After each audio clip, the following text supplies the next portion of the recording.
जय श्री कृष्णा भक्तों, राधे राधे। कैसे हो आप सभी। आई होप कि आप सभी लड्डू गोपाल और श्री जी की कृपा से बहुत ही अच्छे होंगे और स्वस्थ होंगे।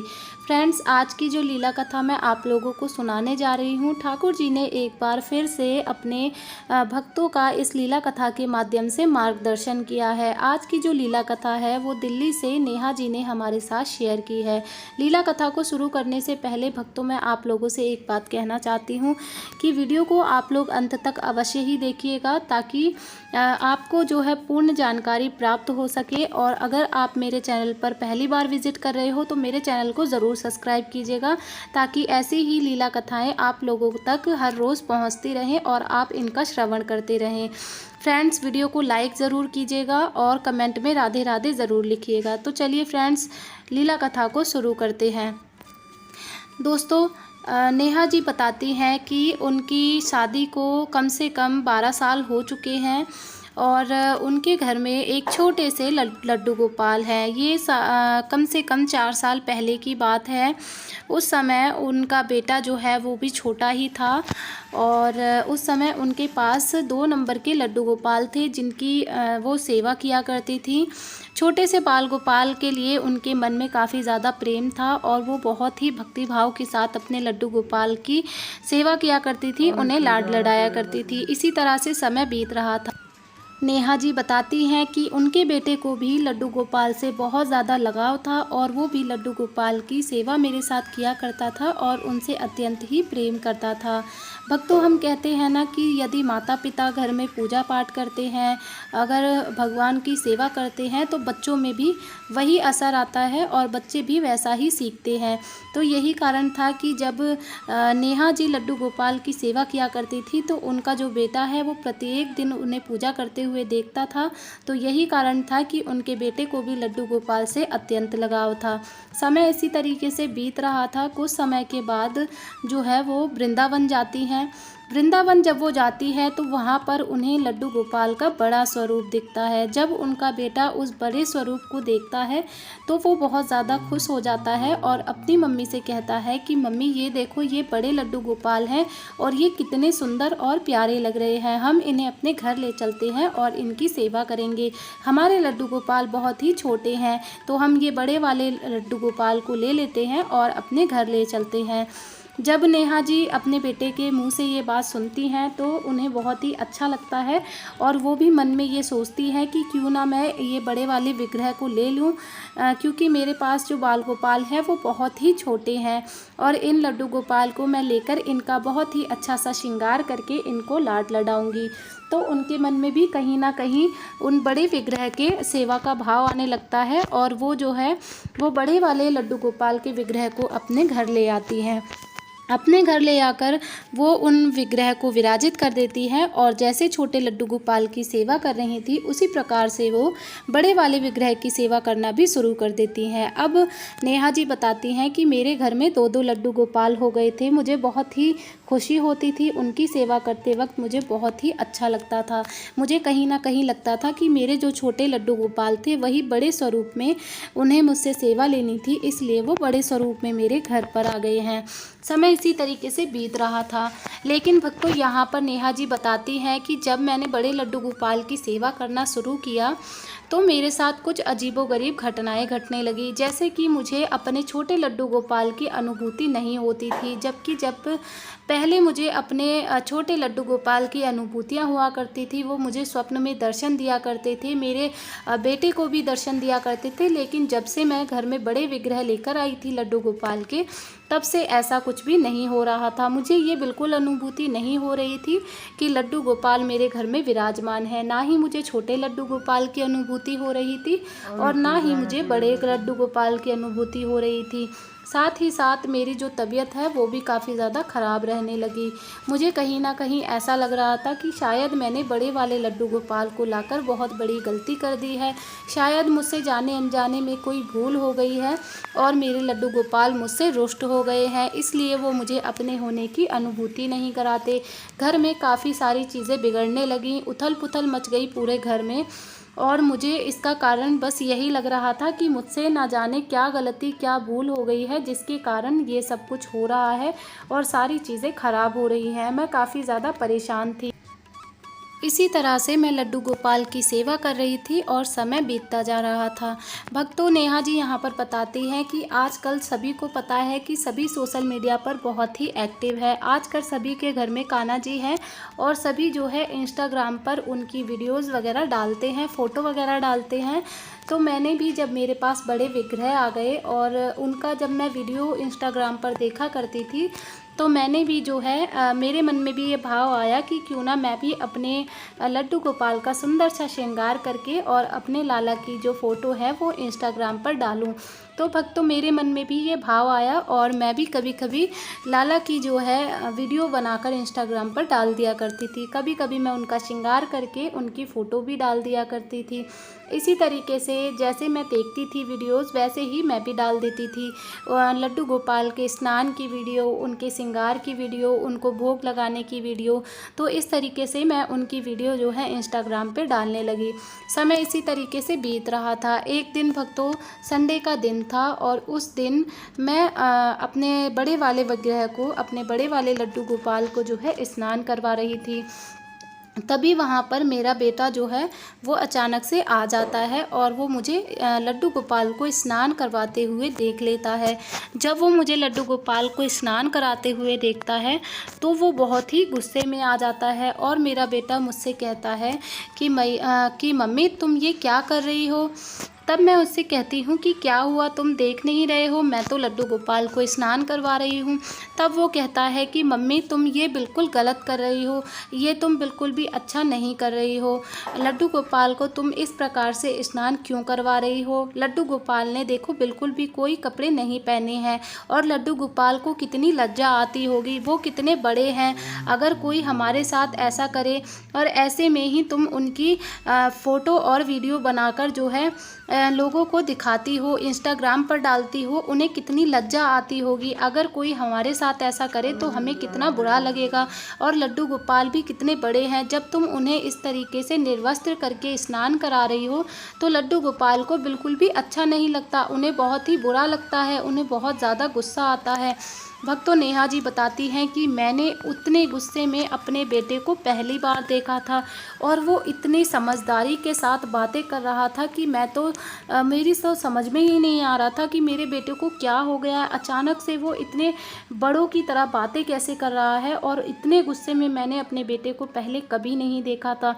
वो बताती हैं कि उनका बेटा उनसे इस तरीके से बात कर रहा था जैसे मानो स्वयं लड्डू गोपाल आकर वो उन्हें धमका रहे हों। मैया तुम ये बिल्कुल भी अच्छा नहीं कर रही हो, लड्डू गोपाल को हमेशा ही आप वस्त्र पहनाकर स्नान करवाओ। देखिए कोई हमारे साथ अगर इस तरीके से करे, हमारे निर्वस्त्र करके हमें और हमारे फ़ोटो वीडियो सबको दिखाए तो हमें कितना बुरा लगेगा। मैया तुम रोज़ ऐसे ही करती होंगी, ऐसे ही तुम निर्वस्त्र करके लड्डू गोपाल को स्नान करवाती हो, इसीलिए वो तुमसे रुष्ट हो गए हैं और इसीलिए वो तुम्हें कोई भी सपना नहीं देते, वो तुमसे बहुत ही ज़्यादा नाराज़ हैं। तुम ऐसा मत करो मैया, ये बहुत बड़ा पाप है, ये बहुत बड़ी गलती हो रही है। तब जाकर वो उनसे कहती है, नेहा जी बताती हैं कि उस समय मैंने अपने बेटे का जो रौद्र रूप देखा था, मैं बहुत ज़्यादा घबरा गई थी। मुझे कुछ समझ में नहीं आ रहा था कि मेरा बेटा अचानक से इस तरीके से बातें क्यों कर रहा है, लेकिन कहीं ना कहीं मुझे ये अनुभूति हो रही थी, मुझे ऐसा एहसास हो रहा था जैसे स्वयं मेरे बेटे के मुख से लड्डू गोपाल बोल रहे हों। और तभी उसी वक्त मैंने जो है लड्डू गोपाल से कहा, हे लड्डू गोपाल मुझे क्षमा करें, मुझे इतना ज्ञान नहीं था प्रभु, मुझे आप क्षमा करें, मैं आज के बाद ये भूल कभी भी नहीं करूँगी। मैं आपको कभी भी निर्वस्त्र होकर स्नान नहीं करवाऊँगी, हमेशा आपको वस्त्र धारण करवाने के बाद ही स्नान करवाऊँगी। मुझे क्षमा करें मेरे लड्डू गोपाल। उसके बाद मैंने अपने लड्डू गोपाल को स्नान आदि करवाकर कपड़े पहना दिए और उसके बाद उनकी पूजा इत्यादि की। साज श्रृंगार करने के बाद जब मैंने उनकी पूजा की तो मैंने फिर से उनसे क्षमा मांगी और अपने बेटे को भी कहा कि वो भी प्रभु से क्षमा मांगे, जो भी हमसे भूल हुई है उसके लिए हमें लड्डू गोपाल क्षमा करें। उस दिन मेरे हृदय में जो कंपन्नता थी, मेरे हाथ जो काँप रहे थे उस समय, वो मैं किसी के साथ भी बयान नहीं कर सकती, क्योंकि उस समय मैंने साक्षात जो लड्डू गोपाल का रूप था वो मैंने अपने बेटे के अंदर देखा। मैं नहीं बता सकती उस समय को, वो समय इतना अद्भुत था, मुझे मानो ऐसा लग रहा था कि सिर्फ लड्डू गोपाल मेरे सामने ही नहीं खड़े, मुझसे बातें तक कर रहे हैं। मुझे यकीन नहीं आता, जब मैं उस समय को आज भी सोचती हूँ तो मेरे रोंगटे खड़े हो जाते हैं। तो भक्तों देखिए, कभी भी हमें ये भूल नहीं करनी चाहिए। हमारे लड्डू गोपाल यदि छोटे हों या बड़े हों, वैसे तो हमें कोई ना कोई वस्त्र पहनाकर ही उन्हें स्नान करवाना चाहिए। हमें उन्हें लंगोट या निक्कर पहनाकर ही स्नान करवाना चाहिए। बड़े बड़े मंदिरों में भी जब भी हम किसी का स्नान देखते हैं, या आप बांके बिहारी मंदिर में देख लीजिए, तो पर्दा करके ही प्रभु का स्नान करवाया जाता है, और पर्दे में ही प्रभु को भोग लगाया जाता है, पर्दे में ही उन्हें शयन करवाया जाता है। तो ये सारी चीज़ें जो गुप्त होती हैं वो हमें सबके सामने नहीं करनी चाहिए। वैसे तो कहा जाता है कि प्रभु का स्नान जो है वो भी हमें गुप्त ही करना चाहिए, लेकिन घरों में इतनी व्यवस्था नहीं होती है कि हम सारे काम पर्दों में कर सकें। लेकिन हाँ, हम इतना तो कर ही सकते हैं कि बाज़ार से अपने लड्डू गोपाल के लिए लंगोट ले सकते हैं, और उन्हें पहनाने के बाद ही उनको हमें स्नान करवाना चाहिए। जो हमारी युगल सरकार की जो युगल सरकार हमारे होते हैं, उन्हें भी हमने देखा होगा कि कभी भी हम निर्वस्त्र करके जो है स्नान नहीं करवाते हैं। तो लड्डू गोपाल को भी हमें कभी भी निर्वस्त्र स्नान नहीं कराना चाहिए। हमें ये कभी नहीं सोचना चाहिए कि ये तो केवल एक मूर्ति है। नहीं, वो मूर्ति नहीं है, हम उनकी सेवा कर रहे हैं, उनके भीतर प्राण है। वो केवल हमें देखने से हमें ऐसा प्रतीत होता है कि ये मूर्ति है, लेकिन यदि हम अपने मन के भाव से सोचें तो वो एक मूर्ति नहीं है, वो हमारे परिवार के सदस्य हैं। जब हम कभी भी निर्वस्त्र होकर के स्नान नहीं कर सकते हैं, तो फिर हम प्रभु को ऐसे निर्वस्त्र करके स्नान कैसे करवा सकते हैं। और आप भी ये सब बातें ये जानते ही होंगे कि जो मनुष्य हैं, हम लोगों को भी कभी भी निर्वस्त्र होकर जो है स्नान नहीं करना चाहिए। हमारे शरीर पर भी कोई ना कोई वस्त्र अवश्य होना चाहिए, क्योंकि अगर हम बिल्कुल निर्वस्त्र होकर स्नान करते हैं तो ये जल देवता का भी अपमान होता है। ये बात हमारे शास्त्रों में बहुत ही अच्छे तरीके से बताई गई है।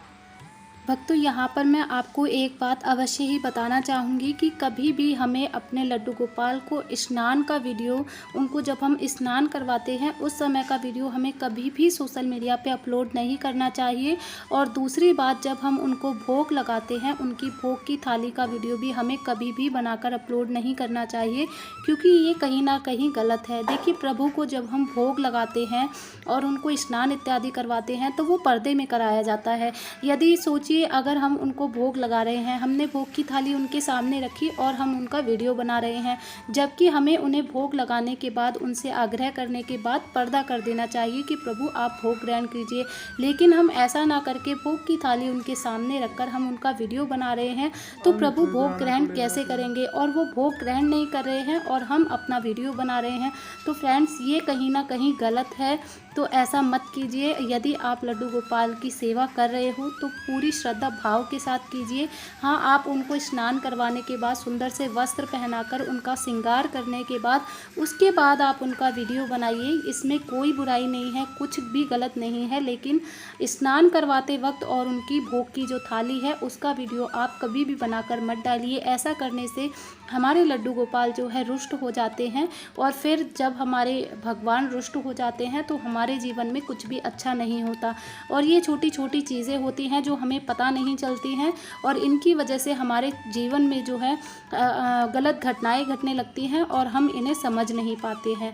तो विनती यही है फ्रेंड्स कि आप अपने लड्डू गोपाल की जो सेवा कर रहे हैं उसमें पूर्ण नियम अपनाएं और पूरी जानकारी के साथ करें।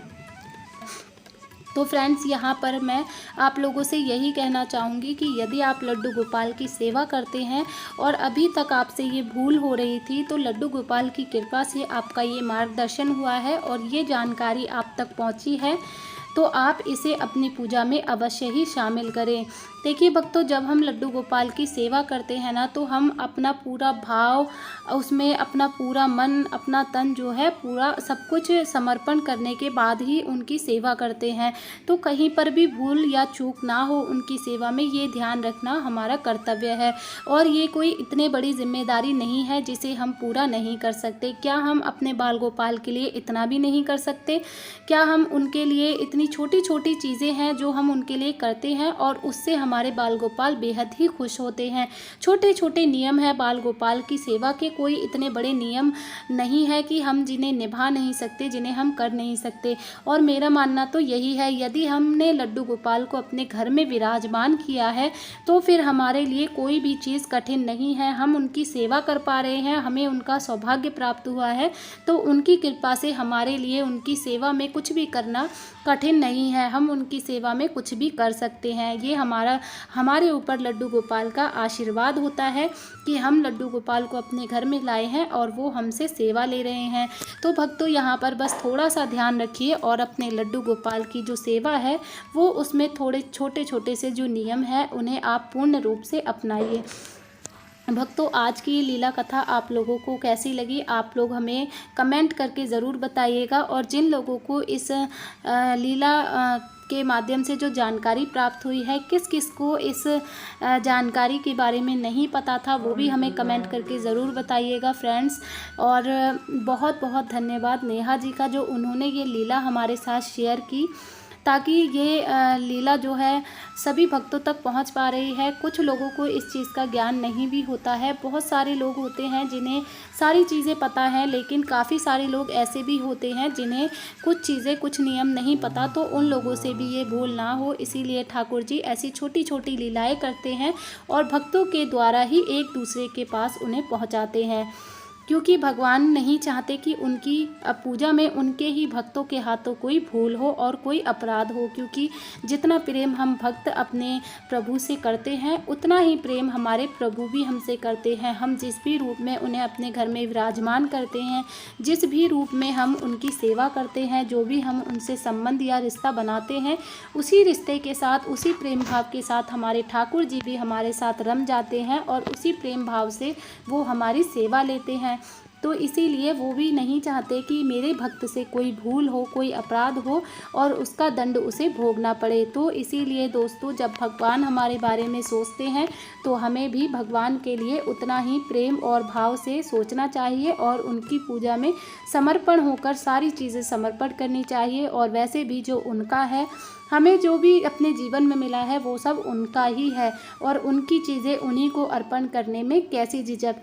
तो दोस्तों, आशा करती हूँ आज की लीला आप लोगों को बहुत ही पसंद आई होगी। अगर आपको वीडियो पसंद आया है तो अपने दोस्तों के साथ ज़रूर शेयर कीजिएगा, ताकि सभी इस लीला कथा का श्रवण कर सके। मिलते हैं दोस्तों नेक्स्ट वीडियो में, तब तक के लिए राधे राधे। आप सभी अपना ध्यान रखिए।